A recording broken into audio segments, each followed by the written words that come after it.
فاطمه په لاره روانه وه چې په لاره کې ورله درې غلان مخې ته راغلله او د فاطمه نه یې جوړه واغستله او د هغه ځای نه وتښتېدل. د دې نه پس د فاطمه مور باچا سلامت له لاړله او ټوله کیسه یې ورته بیان کړله. باچا سلامت بیا د غلانو سره څه وکړله، راځئ چې ټوله کهاني وګورو. او هغه جوړه تې غلان واخلي او غلان د هغه ځای نه منډې کړي او وتښتي.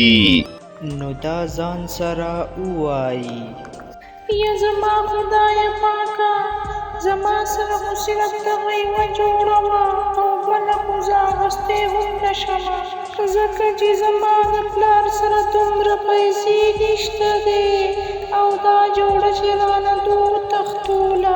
زه به د خپلې ملګرې په واده کې څه اچومه. یا خدایه پاکه زما مدد وکړې. د دې نه پس فاطمه بیا خفه خپل کور طرف ته را روانه شي.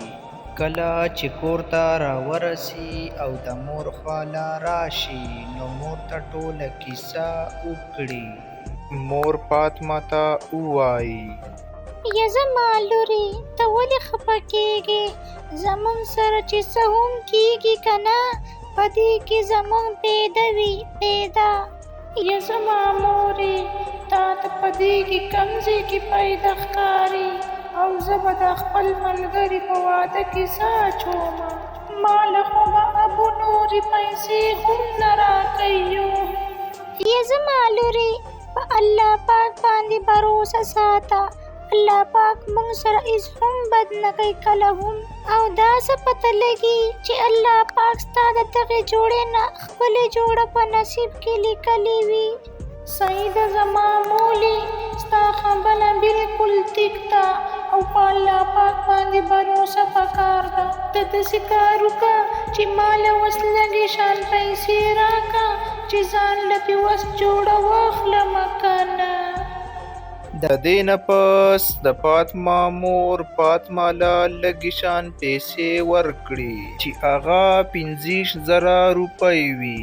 دا پیسې واخلي او د تورګل دکان ته لاړه شي او تورګل ته ووایي: یا تورګل کاکا، ما چې تا نه کومه جوړه واغستله که نه، هغه ما نه په لاره کې غلو واغستله. ما سره یو 25,000 روپۍ دي، په هغې راله هغه شان جوړه راکړه که نه.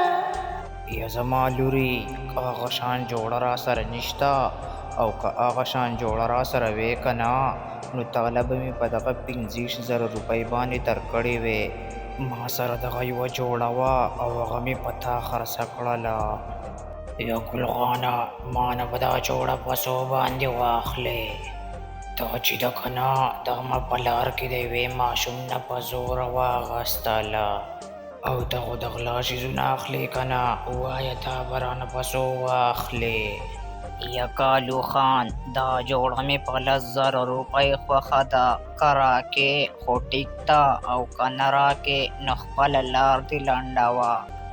صحیح ده 10,000 روپۍ راکه، په 10,000 روپۍ زموږ ډېر کار کېږي. تا دې دا جوړه مبارک شي. او دلته د فاطمه مور ځان سره وویل: یا زما خدایه پاکه، چې هغه دکاندار به زما لور له په 20,000 روپۍ جوړه ورکړي او که نه، زه ځمه که نه چې دا ټوله کیسه باچا سلامت ته وکړمه. څه پته لګي باچا صاحب زما دا فریاد واوري او ماله مدد راکړي. د دې نه پس د فاطمه مور روانه شي او د باچا سلامت محل ته لاړه شي او باچا سلامت ته ووایي: یا باچا سلامته، ته ځان ته انصافدار وې که نه؟ ته څنګه انصافدار یې چې زما لور ځان له په 50,000 روپۍ باندې جوړه واغستله او هغه دې په لاره کې غلو واغسته؟ ستا دا فرض دی چې ته ما له هغه جوړه واپس راوړې.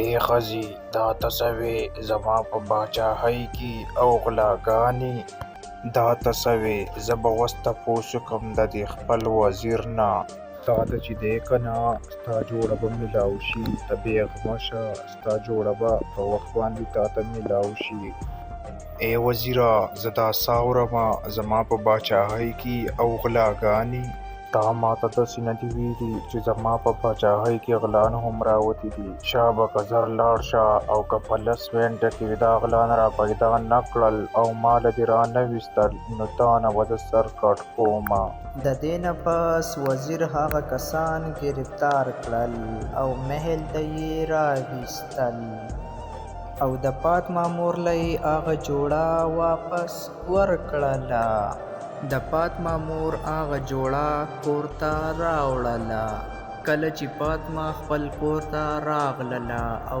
جوړه ته یې وکتل نو مور ته یې وویل یا مورې دا جوړه تا ته په کوم ځای کې میلاو شه دا خو هغه جوړه ده کومه چې ما نغلانو پټه کړې وه یا لورې تا ته ما نه وې چې په الله پاک باندې باروسه ساته الله به په موږ باندې رحم وکړي زه باچا سلامت صیب له لاړمه هغې هغه غلان هم ګیر کړله او سزا یې ورلم ورکړه او مالی دا جوړه هم راکړله د دې نه پس ټولو خپله زندګي په خوشحالۍ باندې تیرول شروع کړله دوستانو د دې کهانۍ نه به مونږ دا سبق حاصلو چې په هر حال کې به مونږ په الله باندې باروسه ساتو ځکه چې الله پاک د چا سره هم بد نه کوي ملګرو که ویډیو مو خوښه شوي ویډیو در سره لایک کړئ او زموږ چینل هم در سره سبسکرایب کړئ د الله په امان